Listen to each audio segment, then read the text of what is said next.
We're very happy to welcome to Darshan Studios this week Dr. Siddharth Ashwin Shah. He is the president of Greenleaf Integrative Strategies. It's a consulting firm that works with people who work in traumatic environments. And we're excited to have you here. Thank you for coming in, Dr. Shah. Thank you, Shilpa. Can you tell us a little bit more about what you do at Greenleaf and what is it about working with people in traumatic environments? Well, my field is called behavioral medicine. It's a little-known field that comes out of a larger field called preventive medicine. Mm-hmm. And the basic idea is to increase people's behaviors that make them healthy and to decrease the behaviors that worsen their health. Strategies for emotional distress, how to reduce emotional distress, how to prevent them from becoming worse. In other words, resiliency. And resiliency is a word that comes up a lot now in traumatic stress studies. How do you promote people in their jobs and in their lives so that they can bounce back as fast as possible from a setback? And you're a physician, right? Right. So what kind of medicine is it that you studied? Like, what was your training?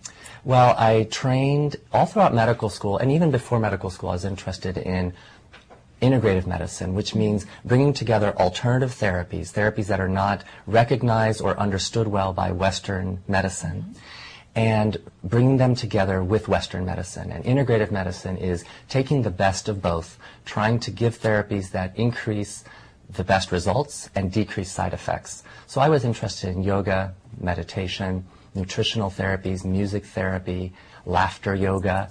And basically what happened is that these all kind of came together as I started medical school to give me a sense that, you know what, Western medicine is maybe not the only thing, but I need to learn it well enough so that I know when to apply it, and I know when other modalities can be applied.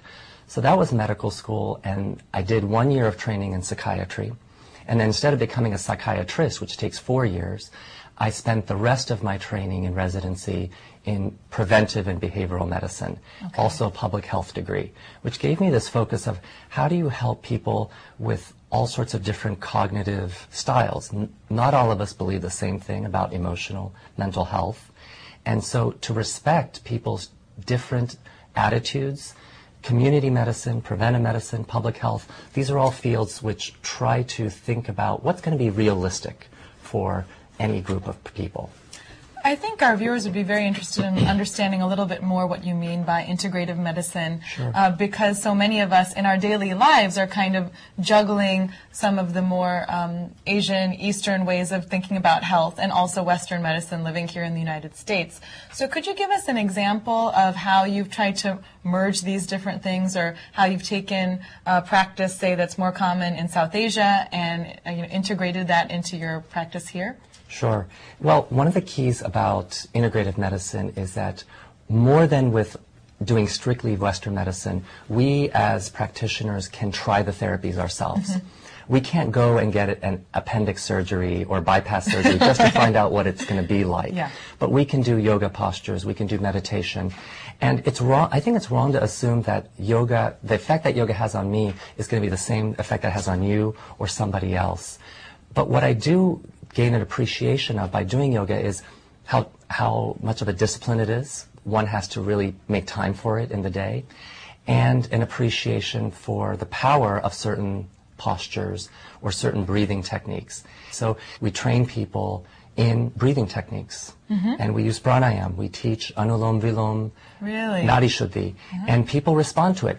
Not everybody responds to it. It would be wrong to believe that everybody in learning yoga can just be healthy mm-hmm. automatically. Mm-hmm. But it's a component, and what we tend to teach in integrative medicine is that there's a menu of options. People need to understand what they're going to respond to best. So exposure to a range of therapies and then being able to try some out and get a sense that, this is right for me, this feels right, whereas other things don't feel so right. So how do you make the distinction, Dr. Shah, between someone who's just burnt out in their job, they're tired, we all get that way sometimes, and when you think there might be sort of a deeper problem going on? Right, that's a good question. One of the distinctions that might be useful for people to understand is that burnout and vicarious trauma they may feel the same, but they're different. People can get burned out from their work. People can get burnt out from mothering. Mm-hmm. People can get burnt out from teaching. So burnout is an entity of too much stress over too much time, and there's a kind of a breaking point. Burnout responds really well with taking a break. So going on vacation, watching one's favorite television show, a light exercise, these all help with burnout. In contrast, vicarious trauma basically causes the brain to start functioning differently as a traumatized brain. And just taking time off will not help vicarious trauma. People can carry around trauma for a decade, a lifetime. And if there's not specialized interventions, psychotherapy, integrative therapies, medication perhaps, then a person remains traumatized. And trauma often is more extreme. Again, it doesn't fade away with time, so that's one sign. The other things are nightmares, concentration difficulties that last for a long, long, long time, extreme relationship difficulties, extreme irritability. These are some of